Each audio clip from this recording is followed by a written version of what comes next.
Food is something we all need, but sometimes it can be deadly. In this video, we will look at 5 real stories of the most bizarre and tragic deaths caused by food. These cases are strange and shocking, showing that even what we eat can be dangerous. It was April 4th, 2019, in Chorley, Lancashire. Darren Hickey, a 51-year-old wedding venue manager, was finishing his workday at Ridgemont House, which he managed with pride. Darren was admired for his resilience. 7 years earlier, he had survived a massive stroke that required an 18-month hospital stay. Despite ongoing challenges with walking and speaking, Darren built a meaningful life focused on charity work. His dedication earned him the Stroke Association's Inspirational Person of Courage Award. That afternoon, Darren's day took an unexpected turn. As he prepared to leave, a chef asked him to taste a fish cake for an upcoming event. Darren agreed, taking a small bite. Unbeknownst to him, the fish cake was extremely hot and burned his throat. Darren dismissed it as a minor discomfort, unaware of the serious consequences it would bring. Initially, Darren didn't think the injury was severe. However, by afternoon, the pain grew worse. He informed his partner, Neil Parkinson, who encouraged him to seek medical help. Darren went to Chorley Hospital's urgent care ward, where he described the burning sensation and difficulty swallowing. A healthcare practitioner examined him and consulted an ENT specialist from Preston Hospital. Since the burn was deep in Darren's throat, it couldn't be seen without specialized equipment. With no visible injuries in his mouth or tongue, Darren was sent home with paracetamol and instructions to return if his symptoms worsened. Dr. Patrick Waugh, a pathologist who later conducted Darren's post-mortem, explained that such injuries were exceptionally rare.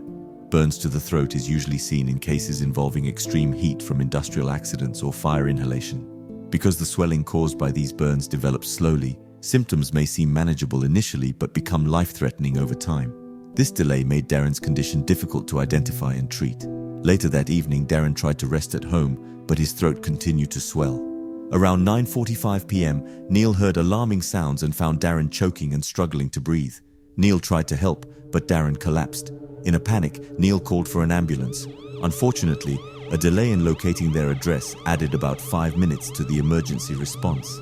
By the time paramedics arrived, the swelling had blocked Darren's airway entirely. He was rushed to Royal Bolton Hospital, but was pronounced dead in the early hours of April 5th, less than 12 hours after eating the fish cake. During the Bolton Coroner's Court inquest, acting senior coroner Alan Walsh described the case as a rare and devastating tragedy.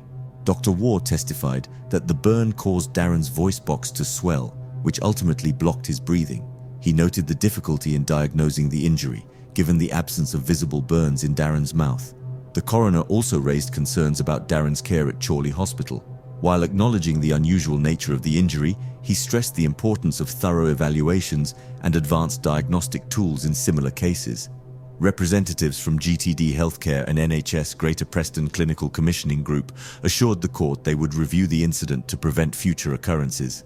Darren's death deeply impacted his loved ones and the community. Friends, family, and colleagues remembered him as a kind and courageous individual who overcame immense challenges. His charity work and positive outlook inspired many, making his sudden loss even more heartbreaking. Darren's story reminds us of how small incidents can lead to unexpected tragedies. It underscores the need for caution in everyday life and vigilance in medical care. While nothing can bring Darren back, his case is a call to action to ensure similar outcomes are avoided in the future. It was October 10, 2014 in Rhyl, Wales, when 75-year-old Vera Williams, who lived at Least Tudor, faced a tragic chain of events that began with a simple breakfast. That morning she was eating toast when a sharp fragment became lodged in her throat, causing immediate discomfort. However, it seemed like a minor issue, which began a devastating turn of events. Vera, who had a history of severe heart disease, visited the accident and emergency unit at Isbity Glan CLW WID, reporting pain in her throat. She was seen by junior doctor Noor Ismail, who assessed her condition and found no signs of serious illness. Without further tests, Vera was sent home. Over the next 2 weeks, the pain in Vera's throat persisted, but she didn't immediately seek further medical help.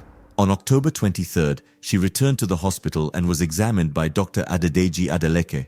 She mentioned pain in her neck but didn't explain that it had been continuous since her initial visit. Without understanding the full scope of her symptoms, Dr. Adeleke suspected an infection, prescribed antibiotics, and discharged her the following day. The real issue, however, remained undetected. On October 24th, Vera's condition worsened dramatically. She began coughing up blood and was rushed to the hospital. Doctors conducted a thorough examination, including a CT scan, which revealed that the sharp piece of toast had torn her esophagus, leading to a rupture, a rare and serious condition known as an esophageal perforation. This injury had caused blood to leak into her intestines, explaining her symptoms and recent bleeding. Esophageal tears are exceptionally rare, occurring in about 3 cases per million people. Unfortunately, the delay in identifying the problem left limited treatment options. Due to Vera's severe heart condition, surgery, the most effective solution, was deemed too risky. Her medical team focused on managing her condition, but despite their efforts, Vera's health declined rapidly. She passed away a few days later. Vera's death led to a review to determine if earlier detection or intervention could have changed the outcome. The inquest highlighted the challenges faced by the medical team. Dr. Marion Hughes, a senior consultant in emergency medicine, reviewed the case and stated that the doctors acted appropriately based on the information available at the time. She noted that esophageal tears were so rare that most doctors wouldn't suspect them without clear signs. With nearly 40 years of experience, Dr. Hughes admitted she had never encountered such a case. However, the inquest also highlighted systemic issues in the hospital's operations. At the time, İspiti Glancialwid used paper records, which made it harder for doctors to track patients' medical histories. Coroner Nicola Jones suggested that if electronic records had been in place, Dr. Adeleke might have been better informed about Vera's earlier visit. This could have raised suspicions about a more serious issue. Still, it's being determined whether, even with better records, the outcome would have been different, given Vera's pre-existing health problems.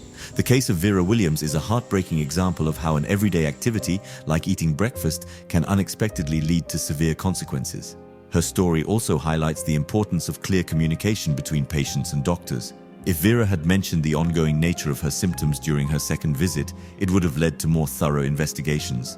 Ultimately, her death was caused by a rare and unforeseen medical condition. While the doctors involved acted based on the information they had, the tragedy underscores the need for improved systems to ensure patients' histories are accessible and considered during treatment. It was February 25, 2010, in Invercargill, a quiet town on New Zealand's South Island.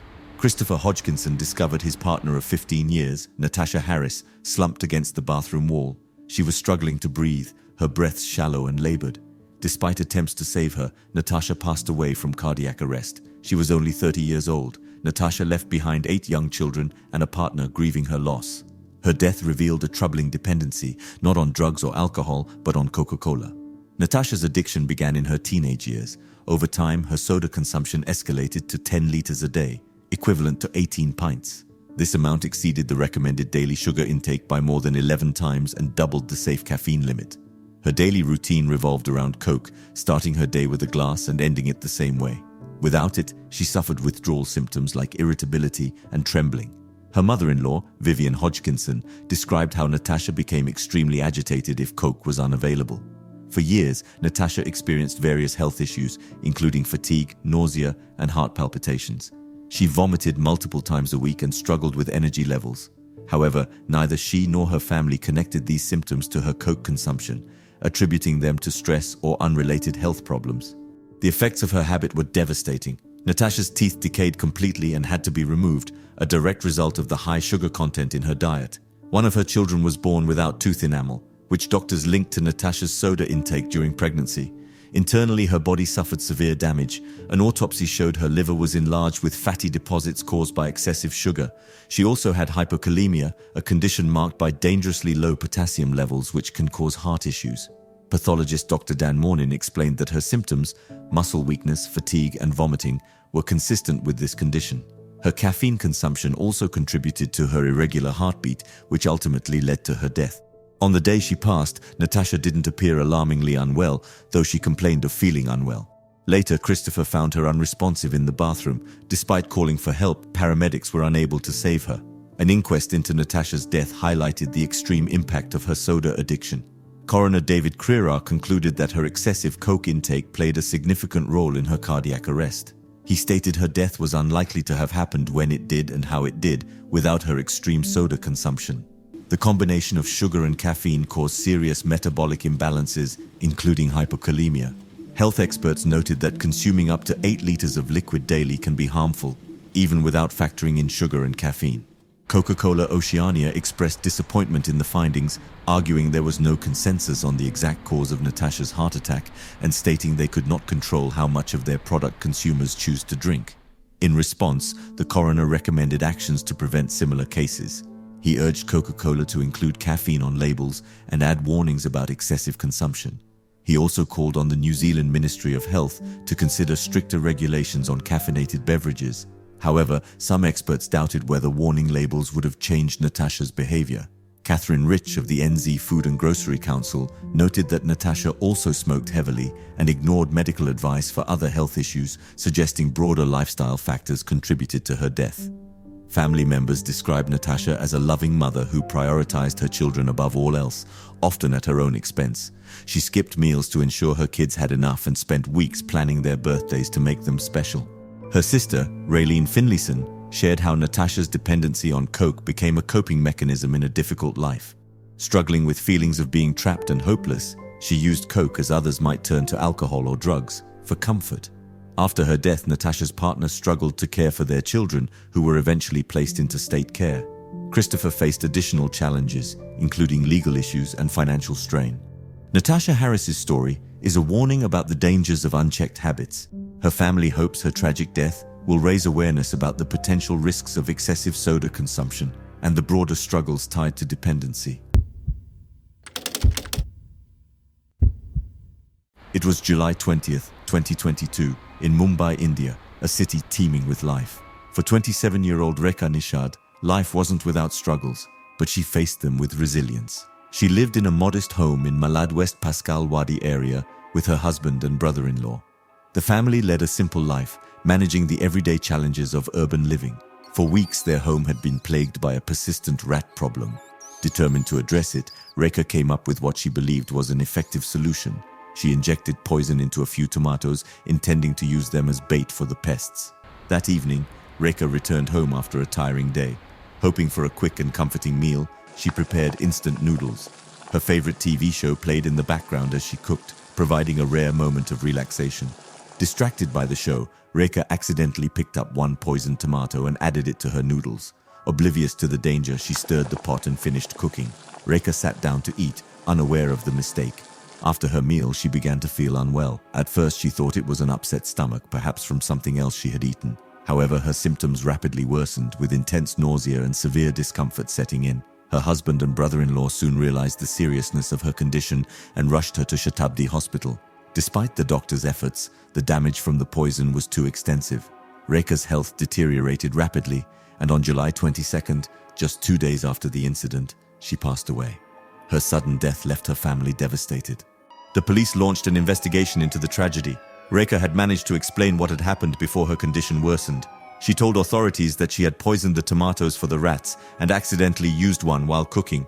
The police found no evidence of foul play and concluded that her death was a tragic accident. The case was closed with an accidental death report. This heartbreaking incident highlights how quickly a simple mistake can lead to catastrophic consequences. It is a caution about the dangers of handling toxic substances at home. Just a month later, Mumbai saw another similar tragedy. On August 13th, 24-year-old Kajol Pawar, who lived in Andheri East's Saki Naka area, accidentally consumed rat poison, mistaking it for medicine for a stomachache. Kajol was home alone when the incident occurred. Realizing her mistake, she called her mother, Ananda Gavane, for help, explaining her symptoms and pleading for assistance.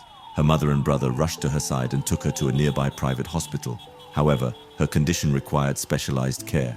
2 days later, she was transferred to Hiranandani Hospital, where doctors discovered severe liver damage caused by the poison. As her health continued to decline, Kajol was moved to Kem Hospital in Parel for further treatment. Despite the medical team's best efforts, Kajol's body couldn't recover from the internal damage. 6 days after the incident, on August 19th, she passed away. Her husband, Abhishek Pawar, who had been on a trekking trip at the time, returned to the devastating news of her death. The police confirmed that Kajol's death was also accidental, with no signs of foul play. Like Rekha's case, her passing was a grim reminder of how dangerous toxic substances can be if handled carelessly. These two incidents reveal the severe risks of keeping hazardous materials at home and the devastating consequences of even a moment's distraction. Both Rekha's and Kajol's stories emphasize the need for caution and awareness when dealing with such substances, as even the best intentions can lead to tragic outcomes. It was a quiet morning on August 16, 2010, in Nebworth, Hertfordshire. 43-year-old Mitchell Carey, a graphic designer and father of two, decided to skip breakfast that day. By lunchtime, he was hungry and went to a local cafe near his workplace to grab a quick meal. He chose a simple corned beef sandwich, unaware that this choice would lead to a tragic and rare medical crisis. At first, everything seemed normal. Mitchell returned to work and ate his sandwich. But within 25 minutes, he began sweating heavily and complaining of severe stomach pain. The pain was so intense that he removed his clothes, describing it as 10 out of 10. Alarmed, his co-workers called for medical help. Paramedics arrived quickly and rushed Mitchell to Lister Hospital in Stevenage. Doctors initially thought it was a case of food poisoning. He was treated with painkillers and sent home the same day, instructed to rest and manage his symptoms with medication. Unfortunately, Mitchell's condition worsened overnight. By the next day, August 17th, he was experiencing severe stomach cramps and uncontrollable vomiting. His health deteriorated rapidly, and he collapsed at home. His wife, Debbie Carey, immediately called emergency services. When paramedics arrived, Mitchell was in critical condition. He was suffering from acute organ failure and had already endured a heart attack. He was rushed back to Lister Hospital, but despite the medical team's efforts, his condition kept declining. In the early hours of August 18th, Mitchell passed away due to multiple organ failure caused by a rare bacterial infection. The infection was later identified as Clostridium perfringens type A, a bacterium linked to food poisoning. This strain is so rare that only 7 other cases have been reported worldwide. Once it enters the bloodstream, it is almost always fatal. In Mitchell's case, the bacterium likely came from his corned beef sandwich.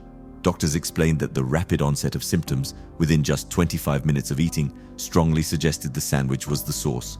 Environmental health officers tested corned beef from the cafe found no contamination. While this made it impossible to confirm the exact source, the timeline of events left little doubt for medical experts and Mitchell's family. Mitchell's death was not the first tragedy for his family. He had been the widower of Anna Wilson, the daughter of TV presenter and former Arsenal goalkeeper Bob Wilson. Anna passed away in 1998 at just 31 years old after battling a rare and aggressive cancer called malignant schwannoma, which caused a large tumor in her chest. Mitchell and Anna had been married for 6 years at the time. After Anna's death, Mitchell remained close to her parents, Bob and Megs Wilson, who considered him a beloved member of their family. Bob, now retired and living in Dorset, said he was devastated by losing his son-in-law, describing him as dearly loved. In 2004, Mitchell found love again with Debbie Smith, a close friend of his late wife. The two married and built a life together in Nebworth, raising Mitchell's sons, Dylan and Ewan, who were 9 and 7 years old when he passed away. An inquest into Mitchell's death highlighted the shocking rarity of his condition.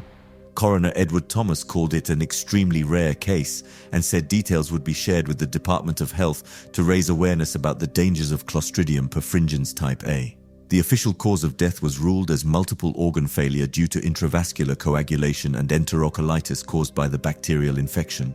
The cafe and its suppliers faced scrutiny following the tragedy, but no legal action was taken. Aldi, the retailer that supplied the corned beef, expressed confidence in their product's safety and extended their condolences to Mitchell's family. Mitchell's untimely death left his family and community heartbroken. It is a reminder of how rare but devastating bacterial infections can be and the importance of vigilance in food safety practices.